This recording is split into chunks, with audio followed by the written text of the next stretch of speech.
Yes, you're hearing live sound of the F-16s flying all over Israel right now.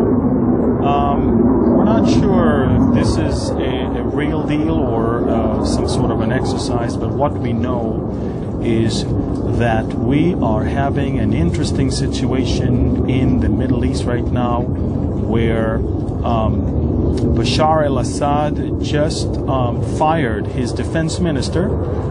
The palace is under almost siege. You can hear the F-16s right above me flying right now. Wow.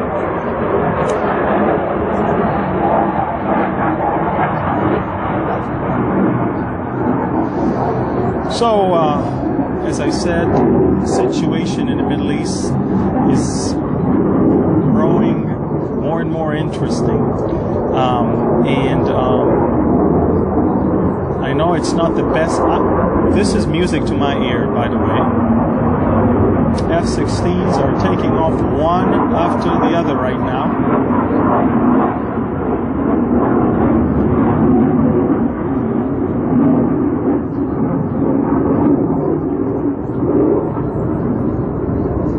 All right. I hope you can hear me right now. Can you hear me?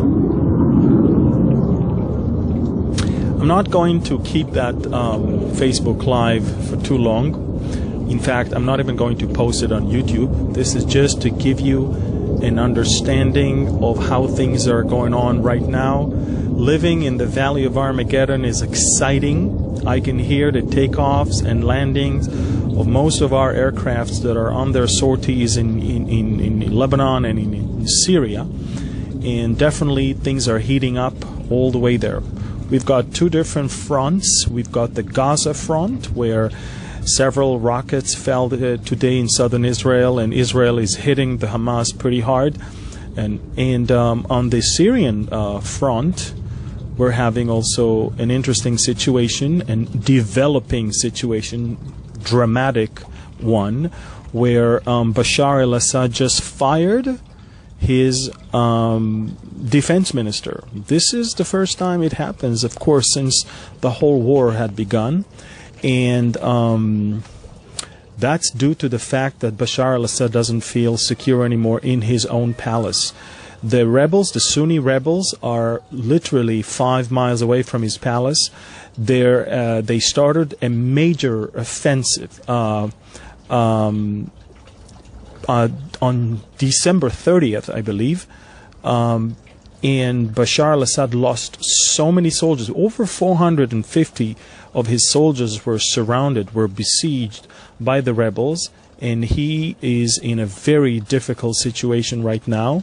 The Iranians are in a very delicate situation because the riots in Iran are spreading to so many different places right now, and one of the things that the Iranians are actually calling to their own government is stop your involvement in Syria, in Yemen, in Iraq, and in Gaza. We want you to take all the resources and invest it in us, your citizens. All of the millions or billions of dollars that you make are actually poured on the attempt to spread the Shia and to arm the terrorist organizations all around us, but they see nothing from it. The interesting thing that we realize over the last few days is that most of the people that are protesting in the streets of Shiraz, Isfahan, Tehran, Bandaras, and all of those towns are actually conservative people. These are the people that would vote for the conservatives on a normal given day. This is not the liberals. This is not the Green Revolution that they attempted in 2009 that was crushed very, very brutally by the regime.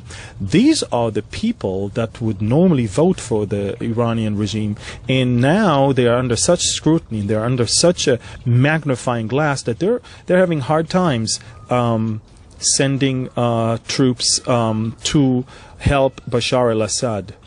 A Russian helicopter crashed today, and 4 more Russian bodies are going to be flown back to Moscow, which gives you the understanding that the Russians are also in a very delicate situation. And this is exactly why Bashar al-Assad he feels very much under pressure. He understands that the situation that is developing in the Middle East is not working in his favor. If everything looked perfect up until a month or 2 ago, things have changed radically in the last 30 days or so. Allow me to say that much of it is due to the fact that President Trump announced what he announced about Jerusalem, and the world kept going on as if nothing happened. And the realization is that the Jerusalem issue wasn't strong enough and for the Shiites to get everybody rallied against Israel, which means that the strongest weapon that the Muslims had, Jerusalem, isn't working for them right now. And people are not that stupid. People want jobs. People want work. People want social security. People want to feed their children, and they rather not deal with the Jerusalem issue and deal with their own income. And therefore, the strategy of the radical Muslim world is failing right now. And we can definitely see that Jerusalem is becoming one of the major reasons why, in fact, the Iranians, the Turks, and Bashar al-Assad themselves are in trouble right now. Now, a lot of people are asking me, Amir, so explain to us exactly what is it that Jerusalem has to go through in order for Jerusalem to become a cup of poison. And I often tell them, in order for Jerusalem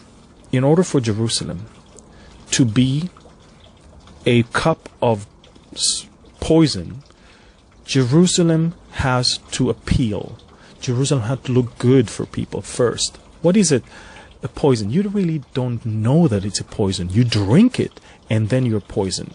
And so my point is this, and this is, I guess, a revelation that I just received in the recent times. My point is this. I don't believe that Ezekiel's war is about Jerusalem at all. The Ezekiel description is not about Jerusalem. Yes, they will be defeated on the mountains of Israel. That's what the Bible is talking about. But the whole campaign is not Jerusalem, and it's not about Jerusalem. It is a big difference between Ezekiel's war, which we anticipate, any given moment, and the Zechariah 12, 13, 14 war, which is known to many of you as the Armageddon war, which is all about Jerusalem. And that is a situation where the Antichrist already rules in Jerusalem. He brought Jerusalem to be a city of peace. He deceived the Jewish people to think that this is going to be peace. He allowed them to build a temple, and then he breaks that peace, and then he walks into the temple, and then he declares himself as God. That's the poison. You see, they drank that drink thinking it is good, and that's the poison. So my point is this. As much as I see Jerusalem being in the headlines right now, I really don't believe that Jerusalem is the biggest problem right now to the people around the world. I believe with all of my heart, I really truly believe with all of my heart, that eventually the people of Israel will be deceived in regards to Jerusalem. Which means the world will somehow appease them. The world would somehow bring them to the understanding that peace is achievable, and of course there will be temple, and that's when the poison is going to be.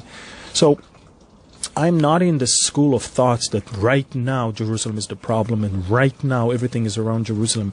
Look, Zechariah's prophecy is very significant, but he talks about a world war, whereas Ezekiel speaks about 5 specific nations that will come against Israel as a sovereign nation, and not Jerusalem under the regime of the Antichrist already. And that is a big difference. So right now Israel is a sovereign nation. Right now we prosper. Right now things are going on pretty well.